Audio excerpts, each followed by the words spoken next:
ಛತ್ತೀಸ್ಗಢದ ಘಟನೆ ನಿಮ್ಗೆಲ್ಲ ನೆನಪಿರ್ಬೇಕಲ್ರಿ. ಅಲ್ಲಿ ಸಂತಾನಹರಣ ಶಸ್ತ್ರಚಿಕಿತ್ಸೆ ಮಾಡಿಸಿಕೊಂಡ ಮಹಿಳೆಯರು ಸಾವನ್ನಪ್ಪಿದ್ರು.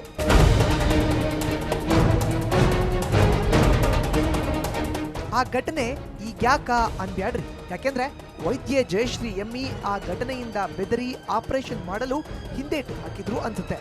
ಅದಕ್ಕೆ ಬಾಣಂತಿಯರು ಸರತಿ ಸಾಲಿನಲ್ಲಿ ನಿಂತು ಸುಸ್ತಾದ್ರು.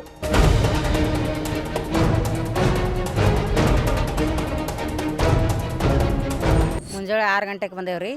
1.5 ತಿಂಗಳದೈತ್ರಿ ಕೂಸ್ರಿ.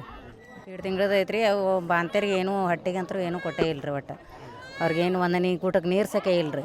ಇವ್ರು ಒಟ್ಟು 25 ಜನಕ್ಕೆ ಅಷ್ಟ ಮಾಡ್ತೇವತ್ತಂದು ಇದು ಮಾಡಾಕತ್ತಿದ್ದಾರೆ ರೀ.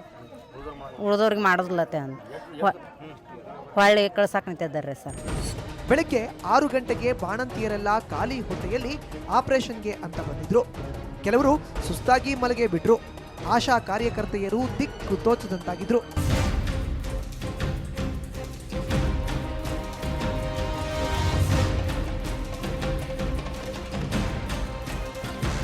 ತಾಯಂದರು ಒಂದು ಮುಂಜಾನೆ ನಿನ್ನೆ ಹಿಡಿದು ಊಟನೇ ಮಾಡಿಲ್ಲ ಅವ್ರು ಏನು ತಿನ್ಬೇಕು ಹೊಟ್ಟಿಗೆ ಒಂದು ಸಣ್ಣ ಅವರು ಒದ್ದಾಡ್ಲತ್ತಾರ. ಈಗ ಎಲ್ಲರೂ ಬಂದು ಆಪ್ರೇಷನ್ ಮಾಡಿ ಓಡಾಡ್ಲತ್ತಾರ. ಅವ್ರು ಆಪ್ರೇಷನ್ ಮಾಡಿದವ್ರು ನಾವು ಕರ್ಕೊಂಡೆ ಯಾವಾಗ ಹೋಗ್ಬೇಕು? ರಾತ್ರಿ 12 ಗಂಟೆ ಹಾಕೋದು. ಹೋಗ್ಬೇಕಾದ್ರೆ ವಾಹನದ ವ್ಯವಸ್ಥೆ ಇಲ್ಲ. ಏನು ಮಾಡೋಣ ನಾವು? ಮೆಡಿಕಲ್ ಆಫೀಸರ್ ಹೇಳಬೇಕು, DH ಯಾರ ನಮಗೆ ಇನ್ಫಾರ್ಮೇಷನ್ ಕೊಟ್ಟಿದ್ರೆ ನಾವು ಹೇಳ್ತಿದ್ದೇವೆ. ನಾವು ಎಷ್ಟು ಮಂದಿಗೆ ಅಲ್ಲಿ 25 ಮಂದಿನ 25 ಮಂದಿನ ಬಿಟ್ಟು ನಾವು ಉಳ್ಕಾದ್ರೆ ಹೊಳೆ ಹೋಗಿದ್ದೇವೆ. ಆಗ ಆದರೆ ಮಾಧ್ಯಮದವರು ಸ್ಥಳಕ್ಕೆ ಬಂದಾಗ ಡಾಕ್ಟರ್ ತಮ್ಮ ವರಸೆಯನ್ನ ಬದಲಾಯಿಸಿಬಿಟ್ರು.